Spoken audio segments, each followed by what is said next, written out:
નમસ્કાર દર્શક મિત્રો, આજે આપણા વિડીયોના માધ્યમથી વાહન અકસ્માત સહાય યોજના વિશેની વાત કરીશું। જે યોજના અંતર્ગત ગુજરાત રાજ્યની હદમાં કોઈપણ વ્યક્તિનું અકસ્માત થવા પર 50,000 રૂપિયાની સહાય આપવામાં આવતી હોય છે।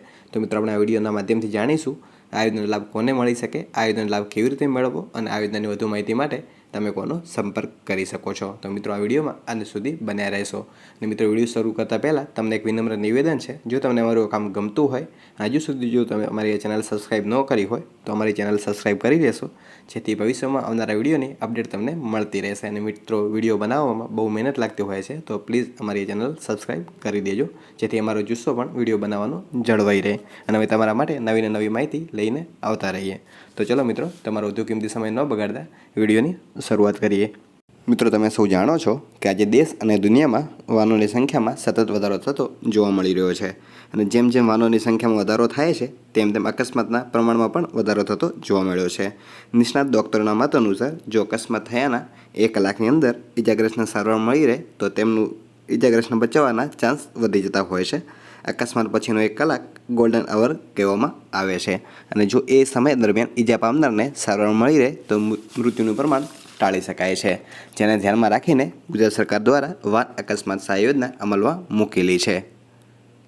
તો મિત્રો, હવે એ જાણીએ આ યોજના શરૂ કરવા પાછળ સરકારશ્રીનો મુખ્ય હેતુ શું રહ્યો છે। ગુજરાત રાજ્યમાં કોઈપણ વિસ્તારમાં થયેલા અકસ્માતમાં ઈજા પામનાર વ્યક્તિને મફત સારવાર પૂરી પાડવી, જેમાં સરકાર દ્વારા ઈજાગ્રસ્ત વ્યક્તિને અકસ્માતના 48 કલાક સુધીની સારવાર મફતમાં પૂરી પાડવામાં આવે છે, જેથી કરીને રોડ અકસ્માતમાં મૃત્યુ પામનારની સંખ્યામાં ઘટાડો કરી શકાય।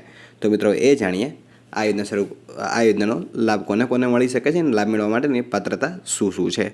આ યોજનામાં ગુજરાત સરકાર દ્વારા તમામ ઈજાગ્રસ્તોને લાભ આપવામાં આવે છે, જેમાં કોઈ નાણાકીય પરિસ્થિતિ, રાજ્ય કે રાષ્ટ્રીયતાને ધ્યાનમાં લીધા વગર લાભ આપવામાં આવે છે। મિત્રો, ગુજરાત રાજ્યની હદમાં થયેલ રોડ એક્સિડન્ટમાં ઈજા પામનાર તમામ વ્યક્તિઓને આ યોજનાનો લાભ મળવાપાત્ર થશે। મિત્રો, ગુજરાત રાજ્યની હદની અંદર અકસ્માત થાય છે અને એ વ્યક્તિ કોઈ બીજા રાજ્યનો હશે તો પણ તે આ યોજનાનો લાભ મેળવી શકે છે। આ યોજનાનો લાભ મેળવવા માટે ઈજા પામનાર વ્યક્તિ અથવા તેના સગાએ લાભ મેળવવા અંગેનું સંમતિપત્ર આપવાનું રહેતું હોય છે। તો મિત્રો, હવે એ જાણીએ આ યોજના અંતર્ગત તમને શું લાભ મળી શકે છે। વાહન અકસ્માતનો ભોગ બનનાર વ્યક્તિને હોસ્પિટલ બિલમાં સહાય આપવામાં આવે છે, જેમાં અકસ્માત થયાના પ્રથમ 48 કલાકમાં અપાયેલ સારવાર, ઓપરેશન વગેરે માટે થયેલ ખર્ચ માટે સરકાર દ્વારા 50,000ની મર્યાદામાં સીધી હોસ્પિટલને સહાય કરવામાં આવતી હોય છે। એટલે કે 50,000 રૂપિયાનો જો ખર્ચ જે છે રાજ્ય સરકાર ઉઠાવશે અને જેનું ચૂકવણું સીધું રાજ્ય સરકાર દ્વારા હોસ્પિટલને કરી દેવામાં આવશે।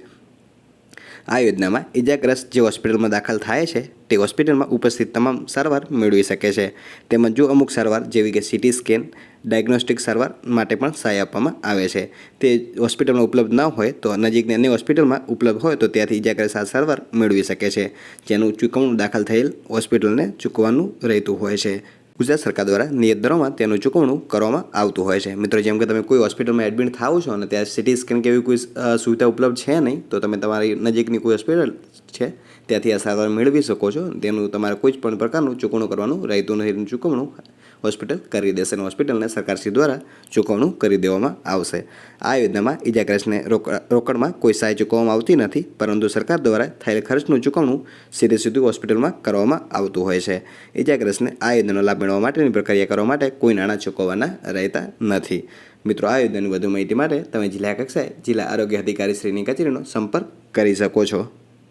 આઈ હોપ મિત્રો, તમને અમારા દ્વારા આપવામાં આવેલી માહિતી સમજાઈ ગઈ હશે। તેમ છતાં પણ તમને કંઈ પ્રશ્ન હોય તો તમે અમને કોમેન્ટમાં પૂછી શકો છો, અમે તમારી કોમેન્ટનો જરૂરથી જવાબ આપીશું। અને જો મિત્રો, તમને અમારું આ કામ ગમતું હોય તો અમારા વિડીયોને વધુને વધુ લોકો સુધી શેર કરવા વિનંતી છે, જેથી તે લોકો પણ આનાથી માહિતગાર થઈ શકે અને અમારી ચેનલને સબસ્ક્રાઈબ કરવા વિનંતી છે, જેથી ભવિષ્યમાં આવનાર વિડીયોની અપડેટ તમને મળતી રહે। ફરી મળીએ એક નવા વિડીયો સાથે, ત્યાં સુધી જય હિન્દ મિત્રો।